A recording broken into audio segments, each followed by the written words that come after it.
Hey guys, before we discuss the most recent controversial discovery that was made in the Saryarka, a region near the city of Karaganda in Kazakhstan, I feel it is important to note that a possible cover-up has ensued surrounding the finds that have been made. A tomb has been found within what is thought to be the oldest pyramid surviving on Earth. The team of explorers who made the discovery, led by Igor Kukushkin, said that they initially believed that it was likely built for an ancient king or clan leader. However, upon realizing that a burial chamber was resting beneath this once enormous mausoleum, and that it was found unopened, it has remained undisturbed for undoubtedly many millennia. Soon after the discovery, local authorities, along with rumors of the involvement of other international organizations, cordoned off the entire excavation, subsequently silencing the archaeologists for nearly a year regarding their remarkable finds, also preventing any further exploration of the ruins being reported. Just how long would it take for a once grand pyramid to virtually erode away? And what sort of things were found within this tomb that would require a year-long cover-up? Information relating to the discovery of the pyramid and the subsequent burial chamber was initially filtered to the press, yet no further information regarding this amazing excavation was made public. After over a year of silence, the team have now claimed that the chamber had somehow been robbed some years earlier, conveniently leaving the oldest known pyramidal tomb on Earth empty for all the world to see. Additionally, a large debunking effort has ensued regarding the initial and largely honest conclusions made by many scholars regarding the pyramid's possible age. Many initially concluded that the pyramid actually predated its more well-known neighbors, located more than 6,000 kilometers away in Giza, by more than 1,000 years. Not too long ago, when Osiris's tomb was rumored to have been discovered within Gaza, who was said to have been an alien god, a familiar sequence of events were subsequently witnessed shortly after this discovery also. Could there really be a conspiracy currently being undertaken by unknown powers to conceal the existence of ancient astronauts and possible past alien gods? With so many ancient burial chambers linked to incredibly important and lost segments of our vast ancient past, it is difficult to deny the possibility of such a conspiracy actually being played out in front of our very eyes. What do you think regarding the suppression of such finds?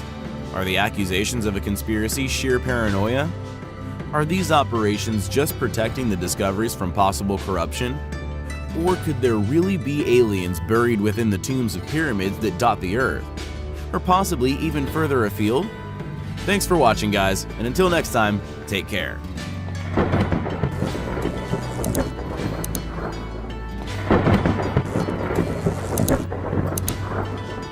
We most recently covered the remarkable discovery, fortunately made in the presence of numerous parties from a number of international research panels, including media personnel.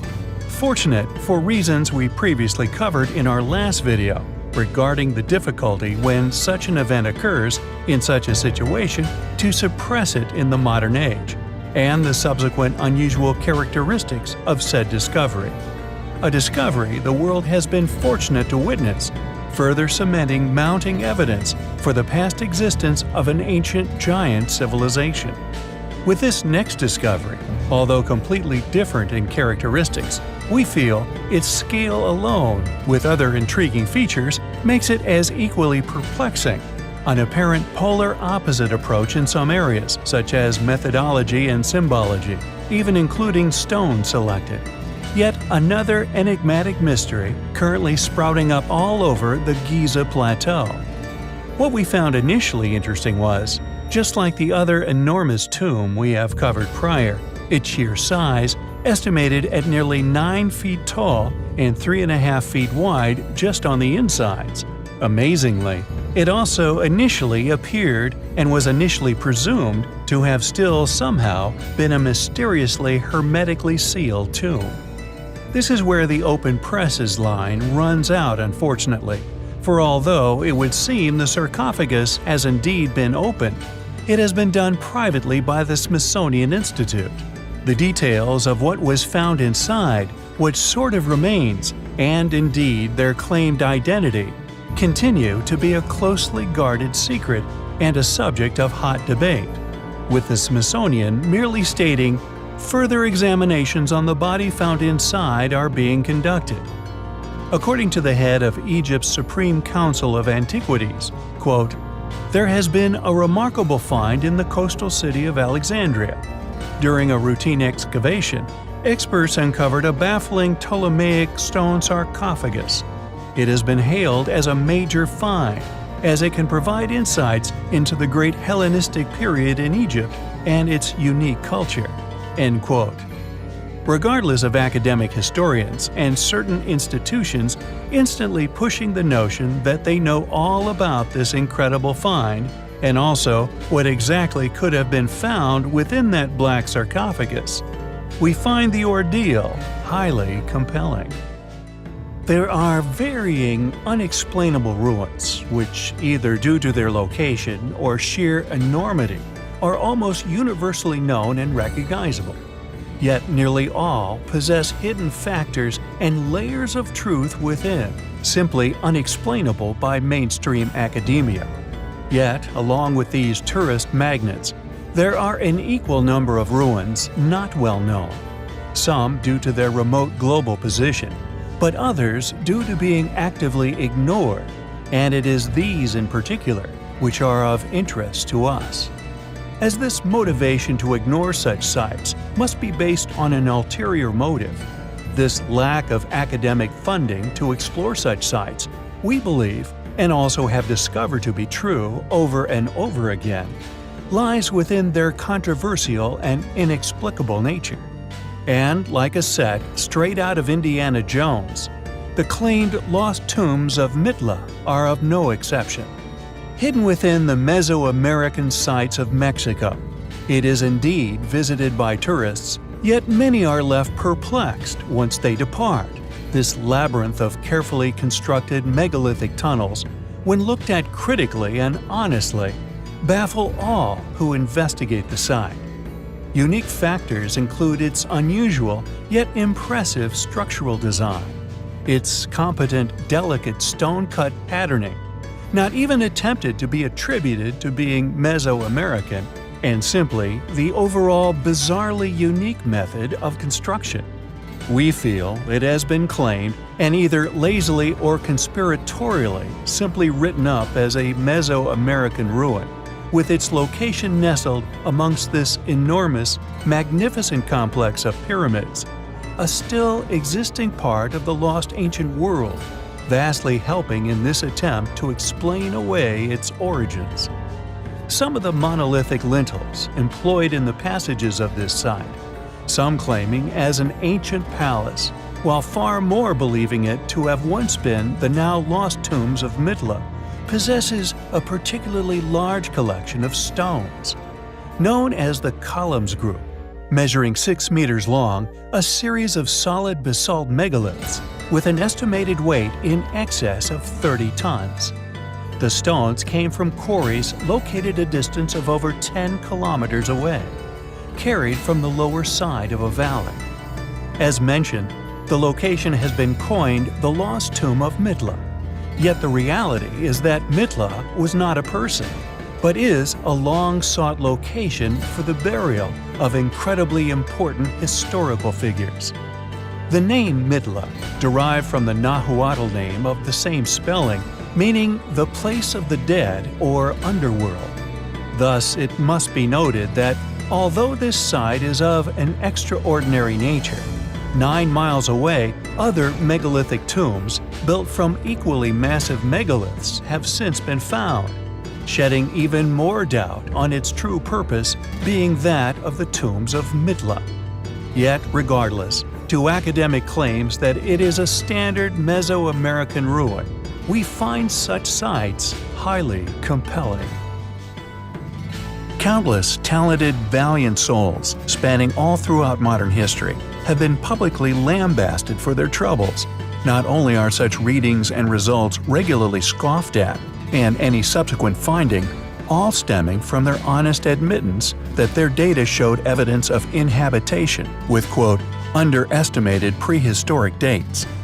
Many of these artifacts and ruins, claimed as being a mere few centuries old, we have, due to extensive research into similarities and differentiations at many of these sites, managed to locate signature stonework within the structure's outer walls, clearly submerged and perfectly preserved for untold millennia. indicative of many inexplicable sites around the world, which some even claim are upwards of 300 million years old. The Great Pyramids, along with their Great Sphinx, we feel, with the substantial evidence we have previously put forward, is a treasure trove of examples, for when one becomes aware of Giza's anomalies at least, can expose those fed a lie, the impossibilities within said conspiracy theory, and begin to realize more and more unexplainable anomalies, helping others to realize just how impossibly difficult these structures would have been to create. A feat when considered by many, especially those with a good idea for the sheer size of this place, find the reality that the plateau was possibly man-made very hard to conceive, subsequently still concealing many secrets, which we feel is the purpose of the plateau being created in the first place. And although it seemingly spans far from the feet of the gigantic pyramidic trio and their accompanying sphinx, we feel this was deliberate and not naturally formed. According to computer engines, the stresses within the Great Pyramid itself were perfectly calculated. However, the main strut or lintel in the Grand Gallery is cracked, indicating pulley systems or other heavy technology was still atop the structure once built. This extra weight has been hypothesized was an oversight. Furthermore, any attempts to reconstruct these incredible buildings by using computer systems to simulate supposed slave attempts, we still, to this day, cannot find a valid working technique. However, if one ups the size of the being, their strength, and indeed their intellect, not only were the pyramids within reach, but also many other baffling megalithic areas, such as polygonal masonry, all could be explained. Additionally, along with this hypothesis, many giant-sized sarcophagi have been found throughout Giza, yet we feel covered up, dismissed as clearly what they are tombs, in favor of explaining them away as storage cases. Who built ancient Egypt? When did they build it? How did they build it? Questions which need to be answered, questions which we find highly compelling.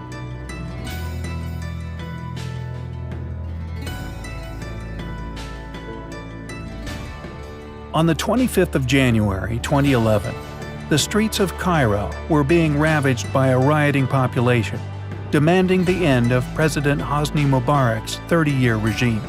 While the world was distracted by the dramatic scenes of chaos upon the streets above, deep within the ancient dusty tunnels, a team of archaeologists, led by Suzanne Bickel of the University of Basel in Switzerland, was quietly making one of the most significant discoveries of the past century. They had initially found the top of a large round stone at the eastern end of the Valley of the Kings. The archaeologists suspected that it was just the top of an abandoned shaft. But before they could investigate, due to Egypt's political process regarding finds within the valley, they had to cover the stone rim with their own locked iron door, inform the Egyptian authorities, and apply for an official permit to excavate. A year later, after gaining approval to excavate, Bickel returned with a team of 24 people, including Field Director Elena Paula Goth of the University of Basel, Egyptian Inspector Ali Rita, and local workmen. Each took turns lying on the ground, head pressed against the shaft wall, one arm through a small hole next to the capstone, snapping photographs. They left little doubt that it was indeed an ancient tomb. On top of the debris rested a dusty black coffin, carved from sycamore wood and decorated with large yellow hieroglyphs on its sides and top. Bickel has stated that she has never seen an Egyptian coffin in such a good condition before. The dating of fragments of pottery made from Nile silt and pieces of plaster, commonly used to seal tomb entrances in ancient times, together with the age of the other nearby sites, have indicated that the tomb could be more than 3,000 years old. The hieroglyphs describe the tomb's occupant as being named Nahimi's Bastet. Egyptologists currently believe she was a lady of the upper class and of Amun. People have been claiming there was nothing new left to find in the Valley of the Kings for almost as long as they have been digging there. The Venetian antiquarian Giovanni Belzoni believed he had emptied the last of the valley's tombs during his 1817 expedition, while Theodore Davis, who excavated there a century later, came to a similar conclusion right before Tutankhamun's burial chamber was found. Fortunately, there is a growing number of people who are beginning to suspect that there is a wealth of discoveries still left to be made in the Valley of the Kings, the Nile Delta, and Egyptian as a whole. And thanks to discoveries such as these, interest in these existing mysteries grows by the day. It is interesting to see that in this period, even a wealthy girl was buried with quite simple things, Bickle says, comparing Nahim's Bastet's coffin and stele with the elaborate pottery, furniture, and food found in earlier tombs. Her wooden coffin was certainly quite expensive, she says, but nonetheless, it lacked the elaborate inner coffins found in similar burials. Is this the burial chamber of an extremely ancient queen? After reinforcing the coffin and securing the mummy, Bickle's team have transported across the Nile to Luxor, where a full investigation is currently being undertaken into the true identity of the mystery female.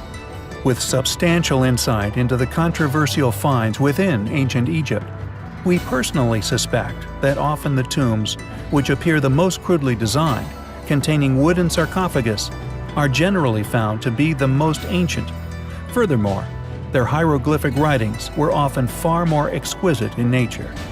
Could this be the discovery of an original burial, and the crude hieroglyphic claim of the occupant's identity a fake, hiding the delta's true antiquity?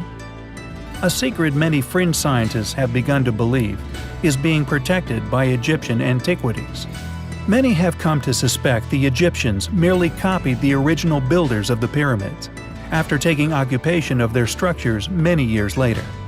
Supportive evidence for these claims comes in many forms.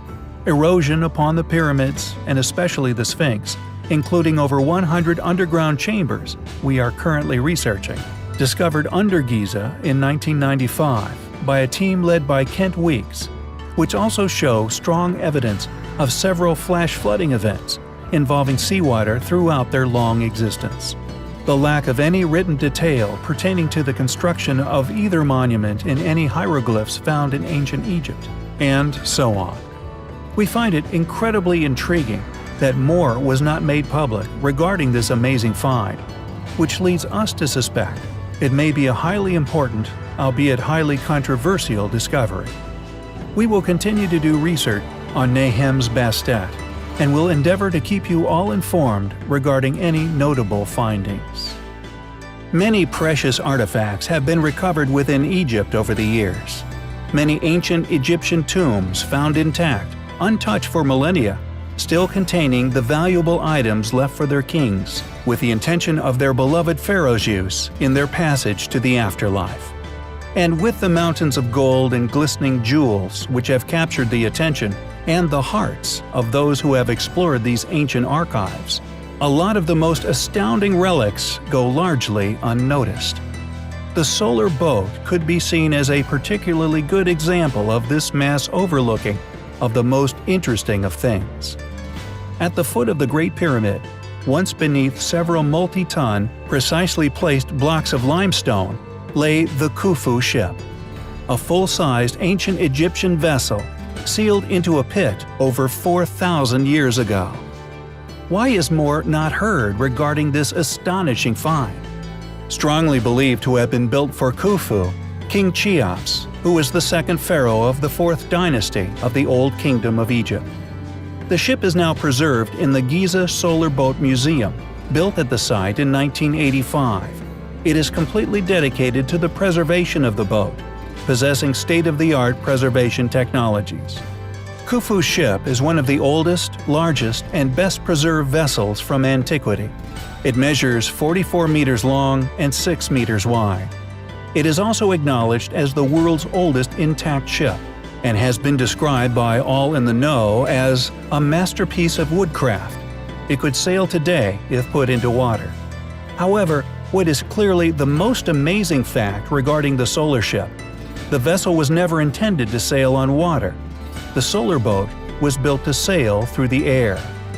It was built largely of Lebanon cedar planking in the shell first construction technique, using unpegged tenons of Christ's thorn. The ship was built with a flat bottom composed of several planks, but no actual keel, with the planks and frames lashed together with halfa grass. The boat was found complete, but in pieces across the layer's floor, laid in a logically disassembled order beneath the pyramid.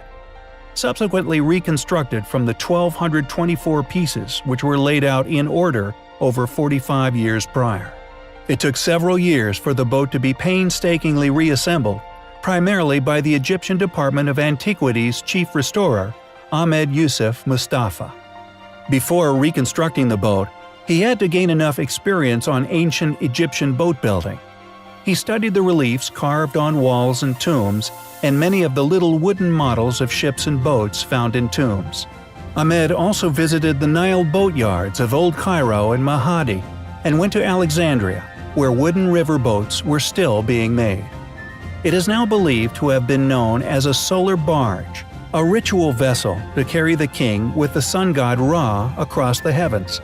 However, it bears some of the signs of having been used, a fact which has baffled many researchers, due to the ship's only purpose being that of floating in the sky. It is possible that the ship was either a funerary barge, used to carry the king's embalmed body from Memphis to Giza, or even that Khufu himself used it as a pilgrimage ship to visit holy places, and that it was buried for him to use in the afterlife. Yet burning questions arise from such conclusions. Firstly, how would the ship fly? Secondly, if the ship was indeed intended to be used in King Khufu's afterlife, why was it resting in pieces beneath the pyramid? And why did it show wear from use within the king's life? Did this ship somehow once possess the power of flight? Did ancient Egyptians? We have been covering a lot recently in regards to the compelling evidence left by the ancient Egyptians, revealing their advanced ability to traverse most of the Earth prior to Columbus. Is the solar ship a piece of this puzzle? Kamal el-Malak, who somehow predicted the existence of the ship and has been attributed with its discovery in 1954 through his extensive personal research of the area over 14 years, initially found another pit also at the foot of the Great Pyramid. Unfortunately, it seems this layer had been robbed shortly before he found it. Archaeologists and Egyptologists alike rejected his claims of some sort of ship having been within this empty cavern. Yet when the other pit was found, which did indeed contain a ship, his prior claim was vindicated. How did Kamal know? He would later claim that he believed something rather special was stolen from that first cavern. Could it have been the thing which made the ship work? Regardless of this other cavern's lost contents, the solar boat is certainly an amazing thing in its own right.